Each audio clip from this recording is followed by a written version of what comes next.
Bienvenue dans Invested Academy, le podcast dédié à celles et à ceux qui veulent devenir conseillers en gestion de patrimoine, réussir leur reconversion et développer leur activité. À chaque épisode, je te partage des conseils pratiques et des retours d'expérience pour exercer ce métier passionnant et en vivre durablement. Je suis Cyril, fondateur d'Invested.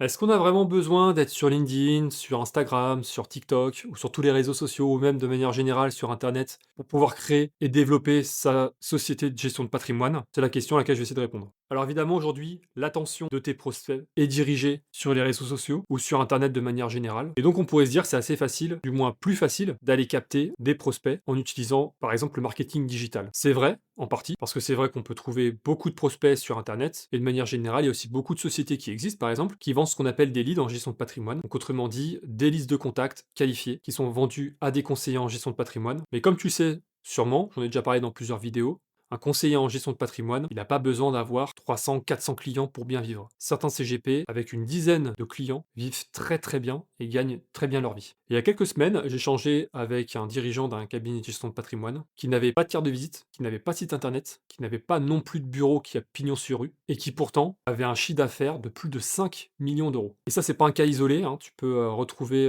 énormément de cabinets de gestion de patrimoine. Tu peux t'amuser à passer dans les beaux quartiers des belles villes, regarder les plaques devant les immeubles. Tu verras qu'il y a beaucoup de cabinets de gestion de patrimoine, de gestion de fortune. Si tu regardes leur nom, que tu tapes sur internet, tu ne trouveras même pas de traces sur les pages jaunes. Et pourtant, si tu tapes le nom sur Paper, sur société.com ou sur l'infogreffe, si les comptes sont disponibles, tu serais surpris effectivement de voir parfois qu'il y a des montants de chiffre d'affaires et même aussi de bénéfices extrêmement importants. Dans l'exemple que je te donnais, le dirigeant de ce cabinet qui pourtant avait 2 salariés faisait 5 millions d'euros de chiffre d'affaires. Il y avait un résultat courant avant impôt à plus de 3 millions d'euros. Ça veut dire qu'il lui restait, après avoir payé toutes ses charges, son propre salaire, il lui restait plus de 3 millions d'euros de résultats chaque année. Alors pourquoi dans son cas, lui, ça fonctionnait? La première chose, c'est qu'il a peu de clients, donc il peut tout gérer lui-même, mais avec des montants très élevés. Alors l'idée, c'est pas forcément que tu fasses comme lui, parce qu'il bénéficiait aussi peut-être d'un réseau en particulier, ou peut-être des contacts en particulier dès le début, et qui s'est niché finalement dans des solutions vraiment particulières avec des clients assez fortunés. Et l'idée, c'est que tu puisses voir, en fait, que tu n'as pas non plus besoin d'avoir beaucoup de clients,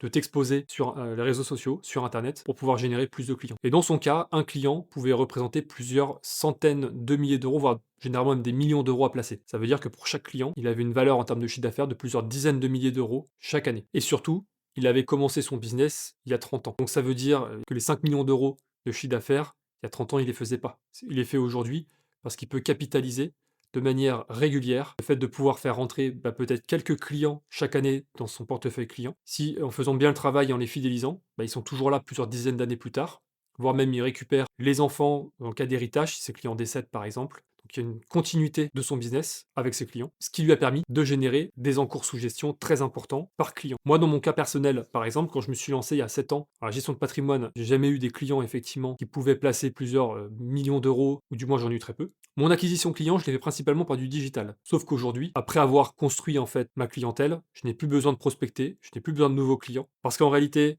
mes clients sont fidèles et replacent chaque année, je gère leurs encours, et surtout, mon portefeuille croît de manière organique, puisque je vais avoir des recommandations. En général, j'ai plusieurs recommandations chaque mois. Et ces recommandations permettent éventuellement de remplacer des clients qui ne replaceraient plus ou qui partiraient de mon cabinet. Mais le solde est toujours positif, donc en réalité, ça fait croître les encours et les placements de mon cabinet. Donc en conclusion, il n'est pas forcément nécessaire de s'exposer sur les réseaux sociaux, sur Internet, pour pouvoir très bien vivre de l'activité. Le point qui est important, c'est d'être patient, parce qu'avec le temps, on capitalise sur les encours, sur les récurrences et sur les recommandations.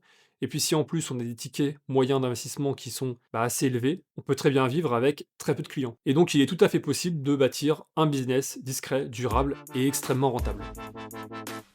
Merci d'avoir écouté cet épisode d'Invested Academy. Si ce contenu t'a aidé, pense à t'abonner sur ta plateforme d'écoute préférée et à laisser un avis 5 étoiles pour soutenir le podcast. Et pour aller plus loin, retrouve toutes nos ressources sur academy.invest-ed.fr. À très vite pour un nouvel épisode.